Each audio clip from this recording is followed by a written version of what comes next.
Hey everybody, Eric here, and welcome back once again to my attempt to make something a lot like, a little like, kind of like, on some scale, the old NES game Kung Fu. Except instead of hitting other dudes, you're just hitting trees and flowers because you're obviously a monster. This will be the last installment covering our initial requirements. Now that I've said that, it's probably already obvious where this is going, right? We'll talk more about that at the end of this episode. But right now, I want to work on making the levels that we have, the two levels that we have, distinct. And what that means will be like explored further as we go on. So let me pass this back off to previous Eric, and I will catch up with you all again at the end of this episode.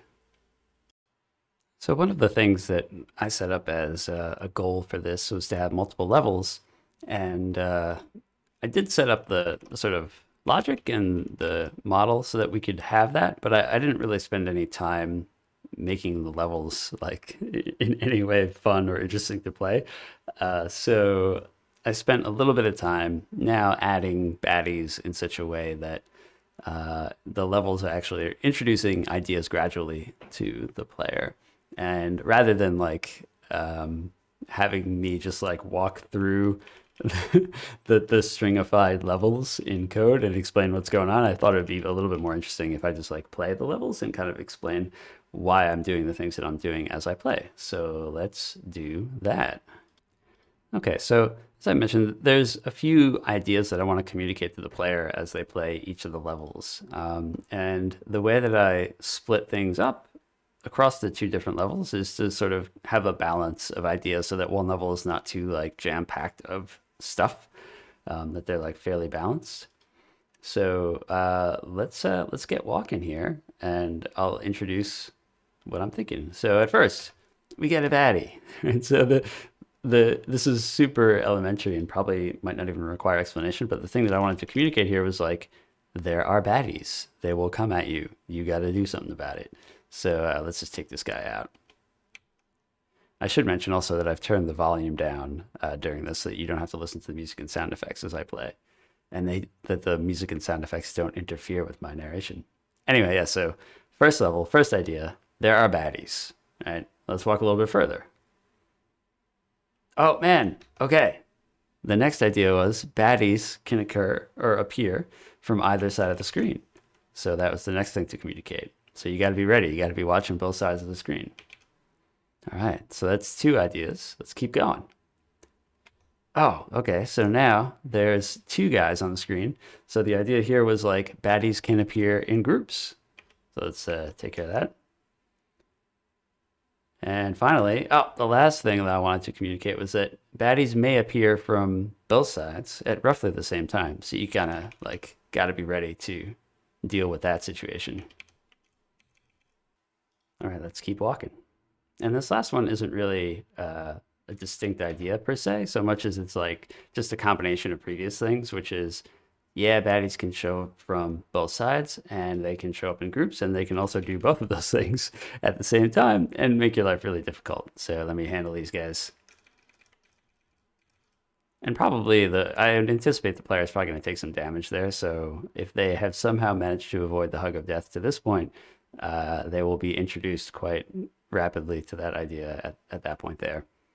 So that's like 4.5 ideas for the first level, right? There are baddies. They can show up from either side.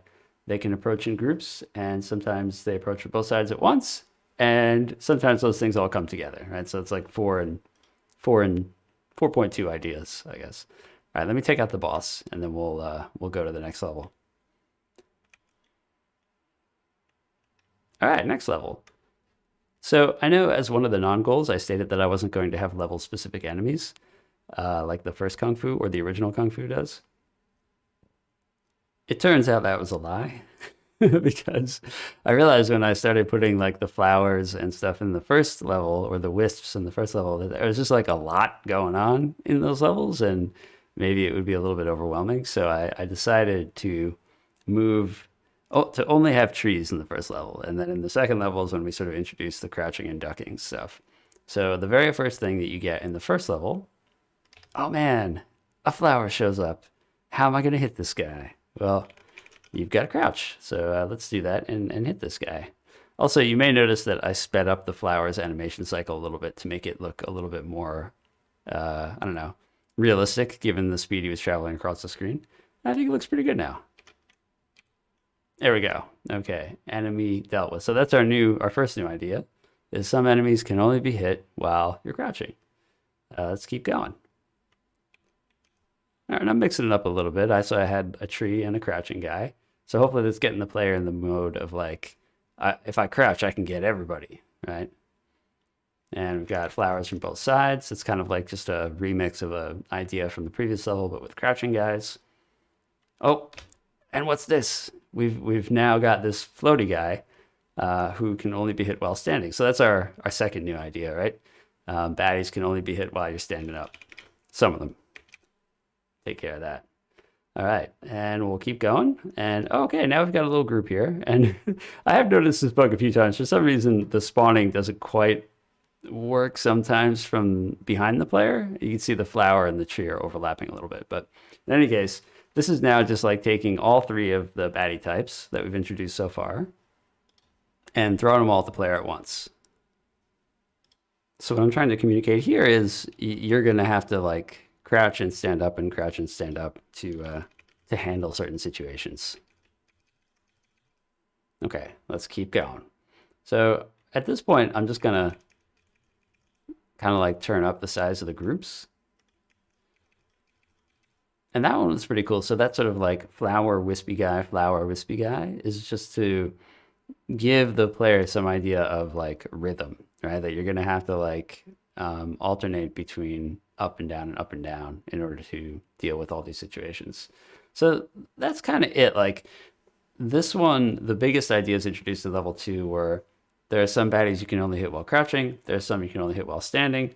There's going to be groups of all these different combinations. And also like you'll probably try to like get into some sort of rhythm of dealing with these baddie patterns. Let me just take care of this guy.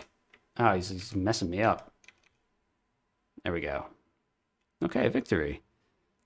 One thing that I did update, and I should apologize for lying to you a few episodes ago. Remember like when I was messing with the map tiles and I recognized that if I didn't want the map tiles to jump when I scrolled, I had to make the length of the level power of 2? It's not entirely true. Allow me to update that statement and say that the length of the map should be a multiple of 4. So I set rather before this was 256 for the map extent. I changed it to 384, and the reason I landed on that number was when I looked at the number of sort of ideas or things that I wanted to put into a level. 256 was like not enough of a level to do what I needed to do, and 512 was like too high, right? There's basically just like a lot of empty space or a lot of repetition, and that kind of sucked. So I was like, well, I can go right in the middle, and we'll do 384. It's like a nice number. Now, the only other bit of variation that I can see adding that would make this a little bit more interesting is with the boss, right? Right now, the boss is completely identical in the first and the second level. And if I try to think of things that we can make variable, I can think of, like health would be one thing. That might be low-hanging fruit, no pun intended. The other thing would be like the frequency that they decide to throw apples at you. So I think I can probably tweak both of those things. So let's say we keep the health in the first level boss to 3, and I'll turn down the rate at which they throw stuff. And then for the second level, we'll turn the health up to 5, and we'll crank up the frequency of throwing. Or maybe we'll use the current frequency because the current frequency is already like pretty aggressive difficulty wise. So let me go ahead and make those 2 changes right now.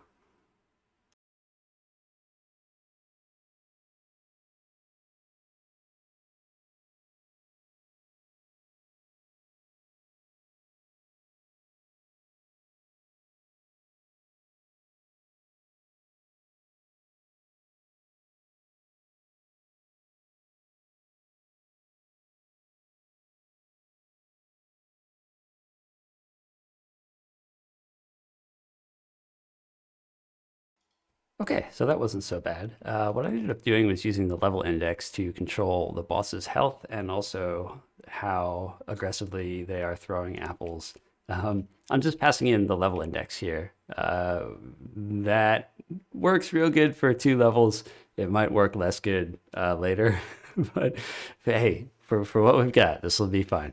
So yeah, when I spawn the boss, and I call spawn boss on the baddie manager, I'm passing in the level index here. And what I'm doing with that is, so when the new boss function gets this difficulty argument, I made a few changes here, all pretty small, but they actually influence the way the boss behaves like pretty significantly. So the first thing is obviously the health, right? I'm checking the difficulty, and if it's difficulty 1, which remember would correspond to level 1, then the body will have the boss will have 3 health. Otherwise, it'll have 5. So you can kind of see already why this wouldn't scale beyond like 2 levels, because it would be, if we had like 3 or 4 levels, that would mean the first level boss would be, 3 health, and then literally every boss after that would be 5, which doesn't work, right? Probably if we had more levels, we'd have different boss types too, so we would solve it that way. But in any case, that's what's going on here. I also added this throw threshold variable here. And if the difficulty value is, if the difficulty value is 1, I set that to 0.95. Otherwise, I set it to 0.5. So this used to be 0.3. And let me show you where this is being used, or sort of refresh our collective memory. In the baddie's weight function, I should say boss. In the boss's weight function, every frame we call random. We generate a random number between 0 and 1. And if that random number if the random number was greater than 0.3, then we would trigger the throw. Here, we're checking it against that throw threshold, right? Which are it's either going to be 0.95 or 0.5. So I lowered it for even the hard boss.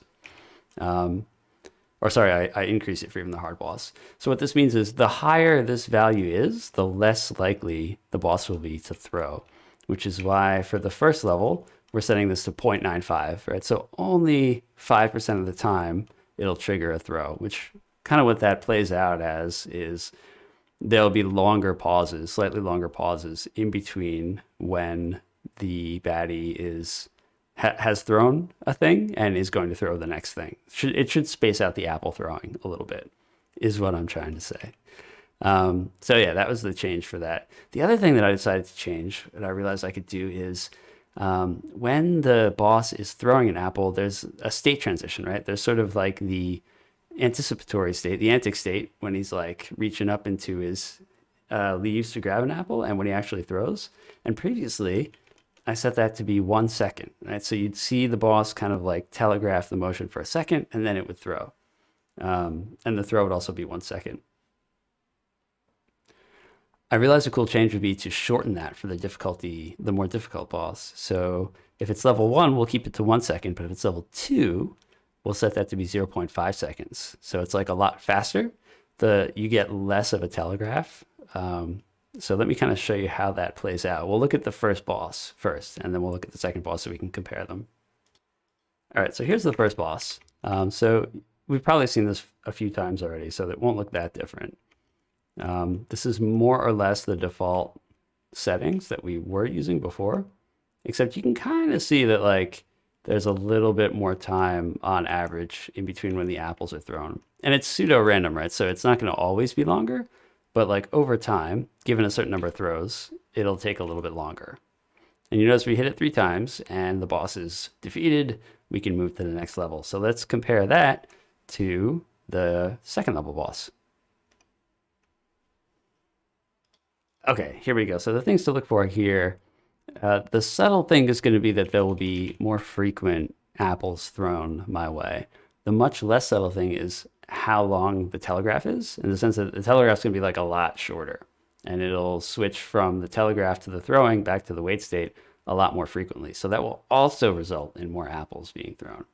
And finally, I've got to hit this guy 5 times.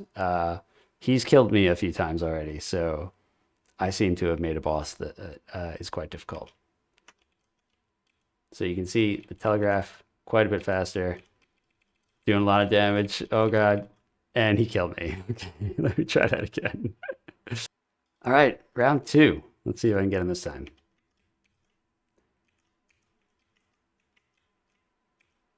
Twice, three times. So that's good. He's still alive, which means the health thing worked. One more time, go. Yes. Okay. Okay. So that was significantly harder, which is that's the result I wanted. I just, for the sake of recording, I didn't want to have to do that multiple times, but here we are. So yeah, so now I think the levels are a little bit distinct, right? We have different enemy patterns and we have a different boss. So let's have a look at our spreadsheet. Okay, so I feel like even though we checked off levels before, we can like add an extra requirement because I feel like that took some work to make the boss like do different stuff. So like levels are distinct. Sure. And let's give ourselves a fun extra color for that. Let's make this like a real dark green. Heck yeah. All right. We really did that one hard. So, and we've added sound effects and music by now too. So this is all set. So yeah, that marks the end of our requirements for this particular slice. So that's pretty exciting. Now, are we done? I mean, like we've done the goals, right? So like this is where I ended the last series. But I don't think I'm done with this. I kind of want to do some more with this one. So for the next installment, I'm going to clean this thing up. Maybe fix a couple bugs. Maybe add some bells and whistles or some juice if you prefer that terminology. And let's make this thing a little bit more radical than it is right now. Hey everybody, thank you again for watching. If you are getting something out of this content, just feel free to click that like button. It'll help it'll help more people hopefully get something out of these videos. Yeah, so from here on, the episodes are all going to be about adding graphical effects, some new sound effects, some new mechanics. There's a lot coming, actually. I know this because I am in the future. The Eric you were just listening to did not know where this was going, but oh, I do. And I can tell you there's a lot coming. So I hope you stick with me for the upcoming changes. And thanks again for your time. I really do appreciate you. And I'll catch you all next week. Bye for now.